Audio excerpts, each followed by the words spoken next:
Good evening, Mr. Bond fans, and welcome once again. So this is quite cool old school thing that the Bond series does every time production is about to kick off on a new Bond film, and that is to have a press conference where the major cast are all assembled, along with usually the director and the producers, and they answer a lot of questions from the press. These are often the first good insights we get into the latest Bond adventure, and while the cast are usually understandably coy with their answers at this stage of the production, there's still an excuse to generate some excitement and interest all the same. This one was quite different in that it wasn't really a press conference, but rather more structured like something from a breakfast TV show based from Ian Fleming's Home in Jamaica GoldenEye. The segment started late, which wasn't great, and during the first set of interviews with the director and producers, the sound wasn't working properly, and when it was working, we'd just hear Michael G. Wilson spouting fake news. Do we have a title but completely nothing at the moment? Bond 25. No, I can't remember the last time we had a title when we announced the beginning of the film. But that's not entirely true at all, is it, Michael? I mean, I'm pretty sure that all the Craig movies have had a title by the time of the conference, so it's just not true. And then if he's saying that as if it's to say that this is nothing unusual, then it fails at that because a quick Google search proves him wrong. I'm not demanding they give us a title now, of course. I just think it would be better to be honest and just say, you know what, we haven't figured one out yet. After some casual chat, Wilson drops in the first big scoop of the event, which is confirming the credited writers, which are Neil Purvis, Robert Wade, Scott Z. Burns, and Phoebe Waller-Bridge. And then we get a little bit of plot from Barbara. The film will kick off with Bond off active duty and living in Jamaica, and then we get some location info from director Cary Fukunaga, confirming Jamaica, Norway, Italy, and Pinewood Studios as shooting locations. Rather than do what we all want to do and continue using the time to talk to the people involved in the making of the movie, we segue to the presenter visiting various locations around Jamaica where previous Bond films were filmed, which is not fun or detailed enough to be of any interest to anyone, so I don't quite know why they bothered. And then we just get a very dry cast reveal, which is just Cary listing the names. Confirmed to return, though, are all of the MI6 regulars and Léa Seydoux, and Jeffrey Wright as Felix Leiter, which was probably the most exciting bit of news to come out of the segment. I'm super jazzed to have him come back, and he's involved in the plot as well by the sounds of it, which is great. Then we get the rest of the supporting cast. Rami Malek is finally confirmed, presumably as the villain, and then we have Dali Bensala, Billy Magnussen, Ana de Armas, David Densick, and Lashana Lynch. So I'm going to be completely honest and say that I hadn't heard of anyone in this supporting cast before they were announced here, outside of the MI6 regulars, of course, and Jeffrey Wright and Rami Malek. The others I hadn't heard of at all. I'd seen them in things and I'd heard of projects they'd been in, of course, but I was actually quite excited, and I don't come to a Bond film expecting to know all the faces. I like it when the casting directors can pick out interesting talent from places that I'm not used to, and this is no exception. I also really like how with this particular cast, you can't really put them on a peg necessarily. It's like sometimes in previous films, it's like, oh, well, Dave Bautista comes out and it's like, well, he's obviously going to be some Odd Job style henchman. These guys, I'm kind of like, they could be ally, they could be villain, and I'm kind of excited and hoping to be surprised. So after yet more clips, we rejoin the presenter with some of the cast and get a creepy as hell video message from Rami Malek. He's gonna make such a great villain, I can't wait. Before the cast are then interviewed using questions sent in by people using the hashtag Bond25 on Twitter.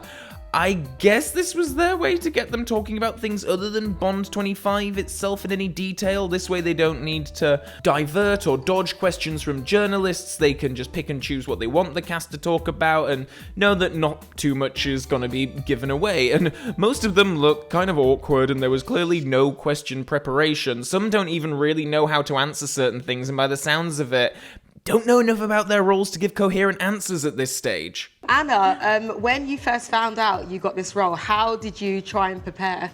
I haven't started preparing yet. I don't know how's that gonna go. Yeah, Cary, any suggestions? Play it by ear. Exactly, yeah. The best way to prepare for anything. Daniel, the final question for you, from your fellow Daniel in USA.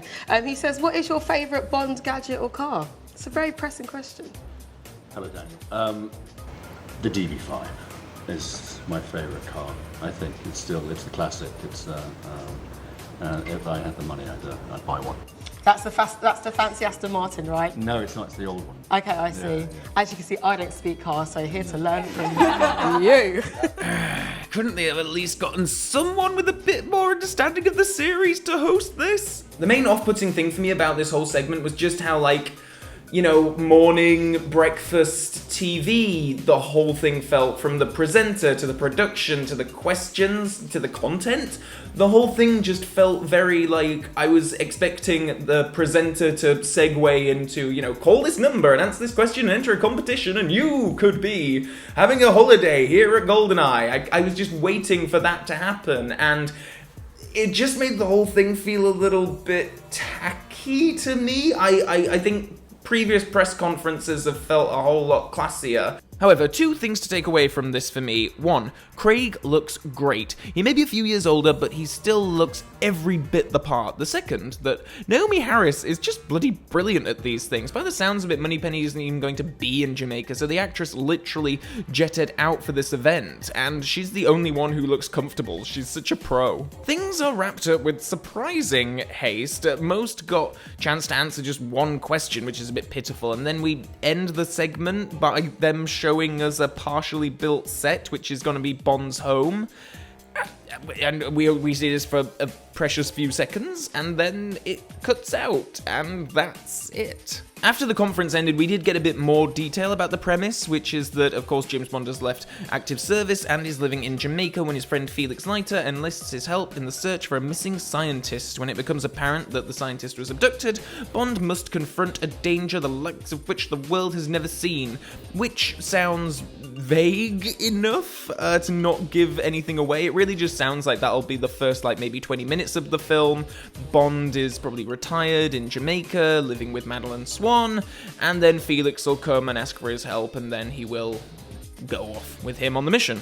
I came into this press conference kind of feeling that it was going to be that defining moment where, after all of the delays, after all of the production issues so far, this is it. This is the moment where everyone's going to come out and show that, you know what, we're totally ready for this. It's all running fine. We've got a plan. Everything is running according to that plan. And that didn't really come. It still felt a little bit like actors were like, you know, not answering questions and deflecting answers because they just don't look like they know exactly what they're doing.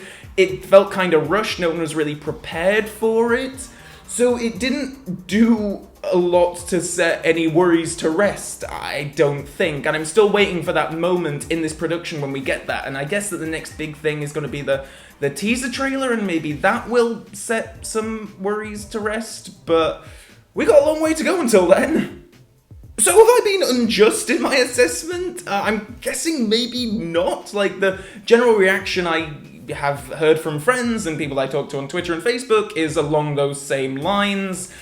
But please do let me know if you have any different opinion, and as always, please, if you haven't followed me on Twitter or my Facebook page, then please do, and please feel free to check out my Patreon page. And until next time, Bond fans, so long for now.